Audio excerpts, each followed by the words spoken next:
Et je me suis rappelé que je suis voyant. Mon père. J'ai dit, je me suis rappelé que je suis voyant.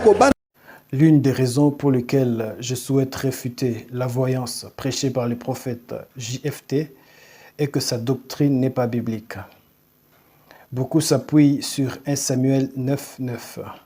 Il est pertinent de comparer les voyants tels que présentés par M. JFT avec Samuel, appelé voyant dans les textes bibliques. Selon JFT, ce n'est pas Dieu qui parle aux voyants. Donc là, c'est pas Dieu. Excusez-moi pour ce que je vais dire qui est quand même dangereux. Des fois, on dit que Dieu m'a dit, mais ce n'est pas Dieu qui m'a dit. Mais Dieu m'a dit, on utilise ça comme un mode de protocole pour au moins montrer aux gens que c'est Dieu qui a parlé. Mais un voyant, ce n'est même pas Dieu qui le parle. À l'inverse, lorsque l'on étudie les livres de Samuel, on constate que c'est toujours l'Éternel qui lui parlait. Samuel dépendait entièrement de Dieu pour annoncer quoi que ce soit. Toujours selon JFT, les voyants voient par ses propres capacités, ils peuvent voyager en esprit et donner des détails aux gens. Si on est capable de voyager comme ça, on a appelé, il vient de la Guyane, n'est-ce pas? On l'a fait asseoir ici. On lui a donné, je pense, plus de 50 détails. Même 30, plus de 30 détails. On n'a jamais vu. Guyane française, Amérique du Sud. Ce n'est pas les dons, papa. C'est l'esprit.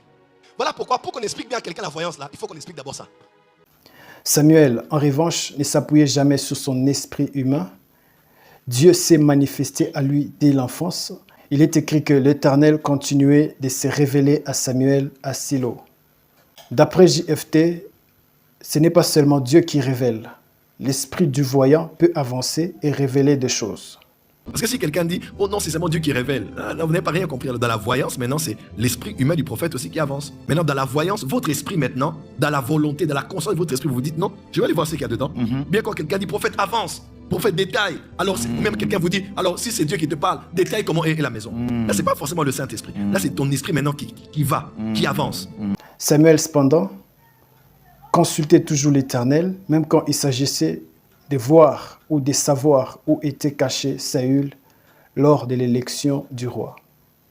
D'après cette comparaison, il ressort que le voyant tel qu'enseigné par le prophète JFT ne peut être assimilé à Samuel.